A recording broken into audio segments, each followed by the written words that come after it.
Hi everyone. Time and again, a lot of you have reached out and shared about your dream of making it into the consulting world, and you've had questions like what exactly does it take to land to those MBB companies or to make it to your dream consulting company. So, in this video, I'm going to share a lot about profile building and what exactly is required. And on the top of that, I'm also going to share an excellent resource that can help you prepare for your interviews and know more and more about the consulting world. So, we are going to start off with the process of getting selected into a management consulting company.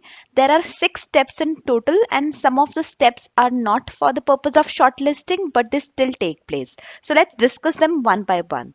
The first process is CV shortlisting. This is the CV that we use at IIM Ahmedabad, and the reason I am showing this to you over here is to explain to you what buckets and spikes mean with regards to consulting companies. So, buckets refer to the different portions of a CV. For example, academics, co curricular, internships, work experience, all these are separate buckets. Spikes refer to the extraordinary achievements that add value to your candidature. So, anything extraordinary in your CV, and it could be in any bucket, would be called a spike. In order to explain what a spike means, let me show you a letter by Strategy and which is a management consulting company. And this is what they gave to me when they shortlisted me during the summers process. Here, they have specifically mentioned which part of my CV impressed them the most.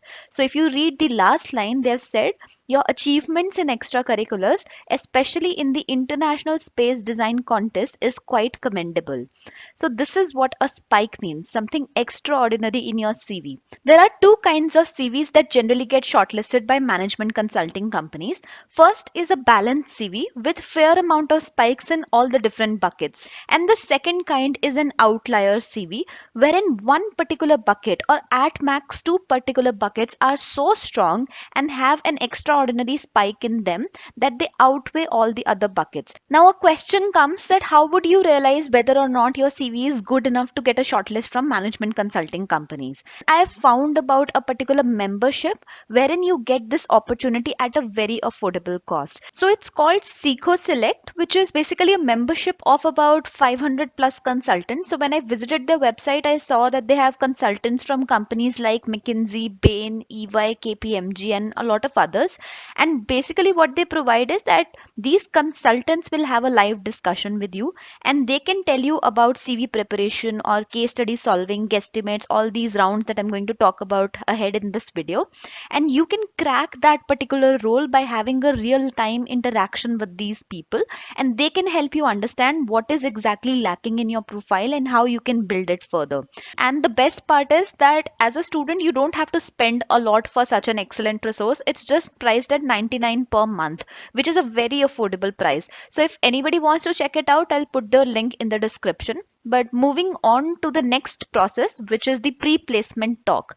Now, in this particular talk, all these management consulting companies come on the campus and explain to you what their role is all about and how their company is better than the other companies. This process is not a shortlisting process, but it's definitely a process wherein you interact with the members that come on board and you get to know more about the consulting world. The third process is that of tea gathering or lunches. Again, a process which is not relevant for shortlisting purposes, but again, an opportunity to network with these management consultants.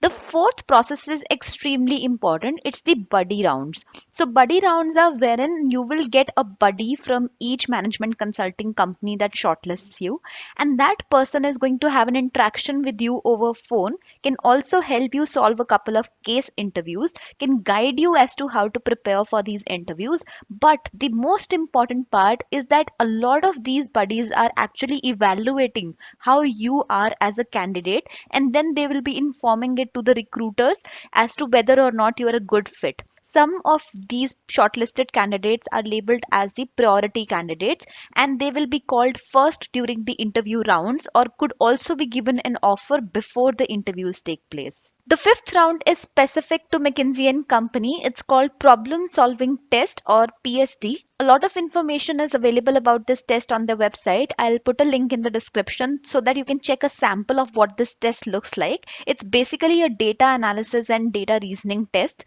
So you can check this out. The last process is that of final interview rounds. In these interviews, there are two major kinds of questions which are asked, or two major rounds which are conducted.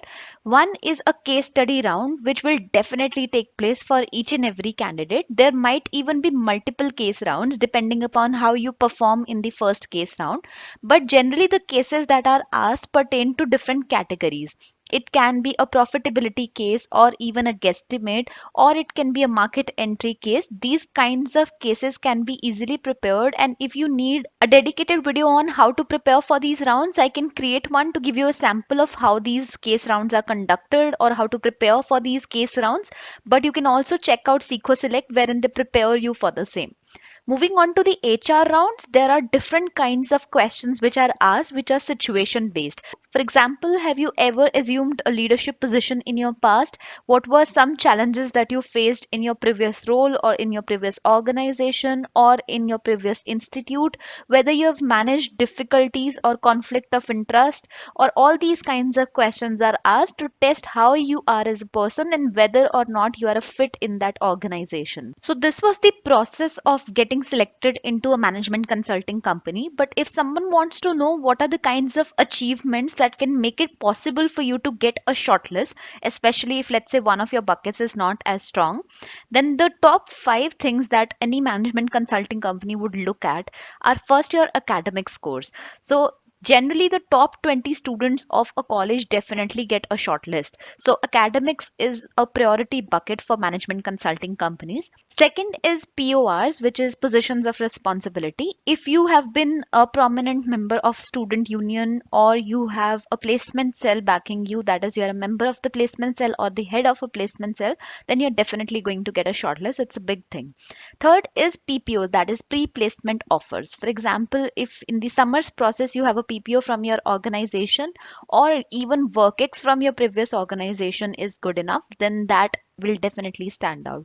The fourth one is scholarships. If throughout the process or throughout the year you have got scholarships from various organizations for your academic record or otherwise, then you will definitely get a shortlist. And the last one is case study competitions. So a lot of competitions are conducted on websites like Dare to Compete and others. So if you participate in these national level competitions and you end up being the winner or runner up, it definitely adds huge points to your CV and will make it possible for you to get a shortlist from these companies. So these are a couple of things that you can do with regards to your profile. And if you have other questions regarding management consulting, for example, what are the working hours, or what are the hierarchies, or what kind of income can they actually earn, do let me know all these kinds of questions in the comments so that I can create certain videos that might help you. Thank you so much for watching this video, and if you do have any questions pertaining to this video or otherwise, feel free to use the comment section.